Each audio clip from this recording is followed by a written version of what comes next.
ये मैंने एक ब्लॉग लिखा है which is called how I would learn spring boot if I could start over. ये कोडिंग चैनल के ऊपर है, इसका लिंक आप लोगों को मिल जाएगा डिस्क्रिप्शन बॉक्स के अंदर। मैंने खुद स्प्रिंग बूट सीखना स्टार्ट किया था 2021 के अंदर, क्योंकि अमेजोन के अंदर स्प्रिंग बूट यूज होता था। मैंने अमेजोन ज्वाइन किया था, तो मैंने कुछ अलग तरीके से सीखना स्टार्ट किया था। और आज काफ़ी हज़ारों लोगों को पढ़ाने के बाद एक अच्छा खासा आइडिया लग गया कि लोग कहाँ पर स्टक कर रहे होते हैं, कौन कौन सी चीज़ों को आप लोगों को ओवरलुक कर देना चाहिए और कौन कौन सी चीज़ों को ओवरलुक नहीं करना चाहिए, कौन कौन से रिसोर्सेज रहेंगे, कैसे कैसे पढ़ना है, वो पूरा का पूरा इस एक वीडियो के अंदर आप लोगों को बताने वाला हूँ। तो let's start with the phase 1 which is master the Java foundation. Java बहुत इंपॉर्टेंट है।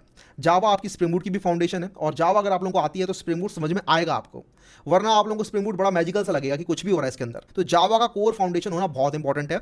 इसके अंदर आप लोगों को core fundamentals like object oriented programming, like collection list, like exception handling, like lambda and like multi threading, ये सब चीज़ें आप लोगों को आनी चाहिए। इसी के साथ एक्स्ट्रा माइल की मैंने बात की यहाँ पे। एक्स्ट्रा माइल्स वो कंसेप्ट होंगे जो कि अगर आप लोग मास्टर करते हो तो अपने आप को आप 95% क्राउड से ऊपर पाओगे, ठीक है। तो इसके अंदर कंसेप्ट्स लिखे हुए, जैसे मैंने लीड कोड के क्वेश्चंस अगर आप लोग कर लेते हो तो बहुत अच्छा रहेगा आप लोगों के लिए। मल्टी थ्रेडिंग कंसेप्ट, जैसे कि जावा एग्जीक्यूटिव फ्रेमवर्क, वर्चुअल थ्रेड अगर आप लोग यूज़ कर पाते हो अपने स्प्रिंग बूट एप्लीकेशन के अंदर, तो ये कुछ ऐसे कंसेप्ट्स हैं जो कि आप लोगों को सेट अपार्ट करेंगे। तो अब बात आती है फेज 2 की, जिसके अंदर आपको 1 से 2 वीक्स लगेंगे। स्प्रिंग बूट आपका स्प्रिंग कोर के ऊपर ही बना हुआ है, तो अगर आप लोगों को स्प्रिंग कोर की नॉलेज अच्छी खासी होगी तो स्प्रिंग बूट भी समझ में आएगा अच्छे से। लेकिन जब मैंने स्प्रिंग बूट सीखना स्टार्ट किया था तो कुछ गलती कर दी थी मैंने, कि स्प्रिंग कोर के अंदर कुछ ज़्यादा घुस गया अंदर, ठीक है। एक्सएमएल बेस्ड कॉन्फ़िगरेशन कैसे काम करती है, प्रोग्रामेटिक कॉन्फ़िगरेशन आप लोग कैसे कर सकते हो बजाय कि ऑटो कॉन्फ़िगरेशन के, ठीक है। तो वहाँ कुछ गलतियाँ हुई थी, बट वो गलतियाँ आपको नहीं दोहरानी है। स्प्रिंग कोर के अंदर बहुत ज़्यादा अंदर नहीं घुसना है, जैसा कि आप देख सकते हैं 1 से 2 वीक्स करना है, बिकॉज इसके अंदर जो कंसेप्ट आपको इंपॉर्टेंट होंगे ना वो स्प्रिंग बूट के अंदर भी आप लोग पढ़ोगे ही। ऑलराइट, तो इसके अंदर जो कंसेप्ट्स आपको पढ़ने हैं वो हैं आपके inversion of control, beans life cycle, application context and AOP. और एक बहुत शानदार बात यह है कि ये सारे के सारे कंसेप्ट्स आप लोगों को मैंने पढ़ा रखे हैं यूट्यूब के ऊपर फ्री में। तो स्प्रिंग बूट की एक बहुत बढ़िया प्लेलिस्ट निकाली है मैंने, जिसके अंदर ये सारे के सारे कंसेप्ट्स आप लोगों को पढ़ाए गए हैं। तो वहाँ से आप पढ़ सकते हैं। स्प्रिंग बूट बहुत अच्छे से आपको समझ में आने वाला है, बिकॉज हर एक कंसेप्ट को बिगनर फ्रेंडली तरीके से पढ़ाया गया है। तो इसेंशियल कंसेप्ट पढ़ लिए, मेवन की प्रोफिशिएंसी कर ली, बिकॉज मेवन एक बहुत बढ़िया बिल्ड टूल है, आप लोगों का प्रोजेक्ट मैनेजमेंट के अंदर भी काम में आता है। एंड देन एक्स्ट्रा माइल के अंदर आप लोगों को मेवन सेंट्रल के ऊपर एक लाइब्रेरी पब्लिश करनी है, और साथ में डिफरेंट डिफरेंट प्रोफाइल्स बनानी है स्प्रिंग बूट के अंदर, और उनके बीच में स्विच कर करके देखना है कि कौन कौन सा बीन कैसे कैसे लोड हो रहा है, ठीक है। तो यहाँ से आप लोगों को स्प्रिंग कोर समझ में आएगा। और अब हम मूव कर सकते हैं स्प्रिंग बूट के ऊपर। स्प्रिंग बूट आपका स्प्रिंग कोर के अंदर ऑटो कॉन्फ़िगरेशन मिला के, कुछ टूलिंग मिला के, कुछ कन्वेंशन मिला के बना हुआ है, ठीक है। तो एक बार स्प्रिंग कोर समझ में आ गया तो स्प्रिंग बूट भी समझ में आएगा आपको। तो स्प्रिंग बूट के फंडामेंटल सीखने पहले हमें 2 से 3 वीक्स के अंदर। इसके अंदर कोर फीचर्स होते हैं, जैसे कि स्प्रिंग बूट एप्लीकेशन कैसे काम करता है, ऑटो कॉन्फ़िगरेशन कैसे काम करता है, ये एनोटेशन जो है ये बहुत अच्छी एनोटेशन है। और अगेन ये सब मैंने बहुत डिटेल में आप लोगों को पढ़ाया हुआ है, उसका लिंक आप लोगों को मिल जाएगा डिस्क्रिप्शन के अंदर, जहाँ से आप पढ़ सकते हैं। स्टार्टर डिपेंडेंसीज पढ़नी है, कैसे काम करती हैं, कैसे आपकी जार फाइल लोड होती है, कैसे आपका मेवन काम करता है, मेवन की लाइफ साइकिल, मेवन के गोल्स आप लोगों को पढ़ने हैं, ठीक है। डीप डाइव करनी है अगर तो कंडीशनल एनोटेशन आप लोगों को पता होनी चाहिए कैसे काम करती हैं, और इंटरनल स्टार्टअप एंड सीक्वेंस क्या होता है पूरा का पूरा जब स्प्रिंग बूट एप्लीकेशन रन होता है, वो आप लोगों को पता होना चाहिए। और ये आप लोगों के इंटरव्यू पॉइंट ऑफ व्यू से भी एक इंपॉर्टेंट क्वेश्चन हो जाता है, और स्प्रिंग बूट को समझने के लिए भी इंपॉर्टेंट कॉन्सेप्ट बन जाता है ये, ठीक है। एक्स्ट्रा माइल की बात करें तो again create your own custom spring boot starter module if you can, और ये सब सीखो, ठीक है। ये सब रिसर्च करो कैसे बना सकते हैं। बाकी आप मुझसे भी बोल सकते हो कि भैया ये वीडियो बना दो, मैं आप लोगों के लिए डेफिनेटली लेके आऊँगा। जो भी वीडियोस पे ज़्यादा लाइक्स आएंगे मैं उस वीडियो को डेफिनेटली बनाऊंगा, ठीक है। उसके बाद हम बात करेंगे फेज 4 के अंदर rest APIs and data management. ये एक बहुत इंपॉर्टेंट फेज रहने वाला है, because most of the times आप रेस्ट एपीआई बना रहे होते हो, और इंटरव्यूज़ के अंदर काफ़ी बार आप लोगों से डेटा मैनेजमेंट के क्वेश्चन ही पूछे जाते हैं। तो यहाँ पे आपको सीखना है कैसे आप लोग एपीआईज बना सकते हैं। क्रड एपीआईज बनानी है using this MVC annotations, MVC library है एक। उसके अंदर आप लोगों को इनपुट वैलिडेशन सीखना है, पेजिनेशन सीखना है, प्रोजेक्शन सीखना है, controller advice for exception handling, ये सारे कॉन्सेप्ट्स आप लोगों को सीखने हैं। उसके बाद हमने स्प्रिंग डेटा जेपीए सीखना है, और जेपीए के अंदर आप लोगों को एडवांस लेवल तक के कॉन्सेप्ट्स पढ़ लेने हैं जो यहाँ पर लिस्टेड हैं। उसके बाद एक्स्ट्रा माइल की अगर हम बात करें तो ये कंसेप्ट्स हैं कुछ, ठीक है। फ्लाईवे फॉर डीबी माइग्रेशन, ये इंपॉर्टेंट होगा। डेटाबेस ऑप्टिमाइजेशन आप लोग कैसे कर सकते हो, और साथ में डिफरेंट डेटाबेसेस के साथ आप लोग कैसे प्रोजेक्ट्स बना सकते हो, कैसे उनके अंदर आप लोग अपनी क्वेरीज लिख सकते हो, ये सब चीज़ें आप लोग को पता होनी चाहिए। उसके बाद हम बात करेंगे फेज 5 की, जिसके अंदर हम बात करेंगे सिक्योरिटी की एंड टेस्टिंग की। टेस्टिंग को कई बार हम लोग इग्नोर कर देते हैं एज अ बिगनर, मैंने काफ़ी लोगों को देखा है टेस्टिंग को इग्नोर करते हुए, लेकिन कंपनीज के अंदर बहुत ज़्यादा हैविली फोकस किया जाता है टेस्टिंग के ऊपर। जब भी आप कुछ भी नया कोड लिखते हो तो उसके अराउंड आप टेस्ट भी बना रहे होते हो, और most of the times company focus कर रही होती है कि 80% से ज़्यादा टेस्ट कवरेज होनी चाहिए हमारी, ठीक है। स्प्रिंग सिक्योरिटी को हमें सीखना है पहले, लेकिन उसके अंदर आप लोगों की JWT बेस्ड सिक्योरिटी हो गई, OAuth 2 बेस्ड हो गई, रोल बेस्ड एक्सेस कंट्रोल हो गया। ये सारे सारे कंसेप्ट बहुत इंपॉर्टेंट हैं और आप लोगों को बहुत ही डिटेल में पढ़ा दिए गए हैं यूट्यूब के ऊपर भी। और टेस्टिंग की अगर हम बात करें तो इसके अंदर यूनिट टेस्टिंग हो गई, फिर उसके बाद इंटीग्रेशन टेस्टिंग हो गई with mock MVC and test containers.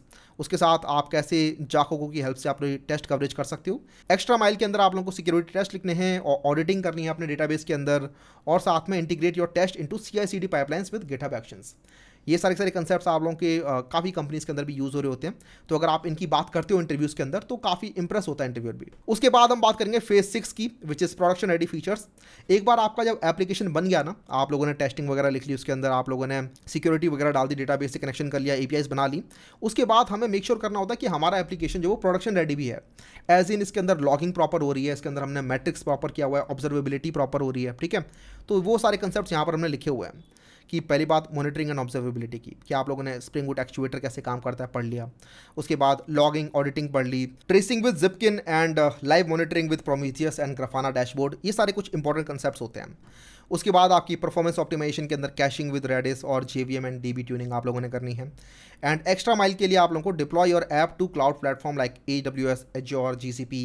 उसके बाद setup centralize logging with the ELK stack, again बहुत ही इंपॉर्टेंट और इंडस्ट्री वाइड स्टैक है ये भी। And then service mesh and observability to manage complexity. ये सारे कुछ इंपॉर्टेंट कंसेप्ट्स होते हैं, ठीक है, और इंडस्ट्री के अंदर यूज़ किए जाते हैं। नेक्स्ट हम बात करते हैं फेज 7 की, which is advanced architectural patterns. अब हम थोड़ी एडवांस कंसेप्ट्स के अंदर मूव कर रहे हैं, जहाँ पर हम आर्किटेक्चरल पैटर्न्स को यूज़ कर रहे होंगे टू मेक स्केलेबल एप्लीकेशंस, जो कि इंडस्ट्री ग्रेड एप्लीकेशंस बनाने के लिए यूज़ होते हैं। फॉर एग्जांपल आप लोग यूज़ करोगे कैशिंग का, आप लोग यूज़ करोगे मैसेजिंग का, आप लोग यूज़ करोगे इवेंट बस का, काफा का, RabbitMQ का। तो ये बहुत इंपॉर्टेंट कंसेप्ट्स होते हैं जिसके थ्रू आप लोग डिस्ट्रीब्यूटेड सिस्टम्स के अंदर घुस रहे होगे, ठीक है। तो कैशिंग की हम बात करें तो जिससे कि आप लोग स्प्रिंग बूट के अंदर ऑप्टिमाइज्ड एप्लीकेशन आप लोग बना पाते हो। कैशिंग की डिफरेंट डिफरेंट स्ट्रेटजीज होती है, इनवैलिडेशन की, कैशिंग की डिफरेंट डिफरेंट लेयर्स होती हैं, कहाँ कैशिंग लगानी है, कैसे लगानी है, कीज़ क्या होंगी, तो ये सब आप लोगों को वहाँ पर देखना है। उसके बाद हम बात करें मैसेजिंग की, स्ट्रीमिंग की, वो आप लोगों को देखना है कैसे आप लोग इवेंट ड्रिवन आर्किटेक्चर बना सकते हो। इसके अंदर दो टाइप से बनता है, या तो आप लोग मैनेज्ड सर्विस यूज़ कर लो कोई, जैसे कि AWS इवेंट ब्रिज हो गई, या फिर गूगल का पबसब हो गया, ये आप यूज़ कर सकते हैं। या फिर आप लोग फुल्ली अपना पूरा मैनेज कर सकते हैं system using Kafka and RabbitMQ, जिसके अंदर आप लोग सारे ब्रोकर्स मैनेज कर रहे होगे, सारा जो भी स्केलिंग होगी, ऑटो स्केलिंग वगैरह, उस सब मैनेज आप लोग कर रहे होगे, ठीक है। एक्स्ट्रा माइल की हम बात करें तो build a real time notification system using Kafka and web sockets. बहुत ही इंपॉर्टेंट और बहुत ही एडवांस लेवल अपने आप में प्रोजेक्ट है ये, जो कि आप लोग बना सकते हो और बहुत ही अच्छा इंपैक्ट डालेगा आपके रेज्यूमे के अंदर ये।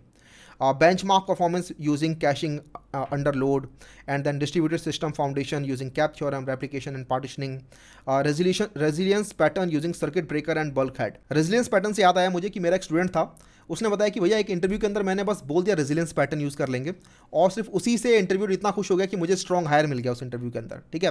तो ऐसा होता है, आर्किटेक्चर पैटर्न को आप लोग एडवांस सिस्टम्स के अंदर यूज़ कर रहे होते हो to manage your systems, to scale your systems. और वहीं पे अगर आप इंटरव्यू में बात कर लेते हो कि हाँ भाई हम यहाँ पर सागा पैटर्न यूज़ कर लेंगे फॉर डिस्ट्रीब्यूटेड ट्रांजेक्शन मैनेजमेंट, या फिर हम यहाँ पर API गेटवे पैटर्न यूज़ कर लेंगे, यहाँ पर हम सर्किट ब्रेकर पैटर्न यूज़ कर लेंगे, यहाँ पर हम रेजिलियंस पैटर्न यूज़ कर लेंगे, बल्क हेड यूज़ कर लेंगे। तो ये कंसेप्ट जो होते हैं ना, अगर आपको पता है इनकी नॉलेज, आपने अगर प्रैक्टिकली इंप्लीमेंट किया हुआ है, तब तो नेक्स्ट लेवल बात हो ही गई।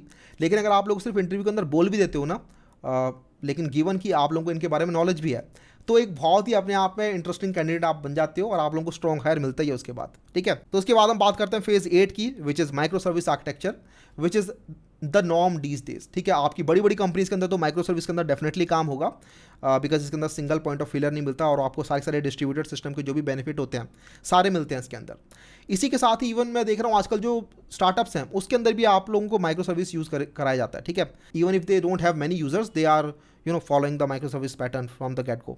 तो इसके अंदर आप लोगों को स्प्रिंग क्लाउड की नॉलेज अगर अच्छी खासी है तो बहुत अच्छी बात हो जाएगी।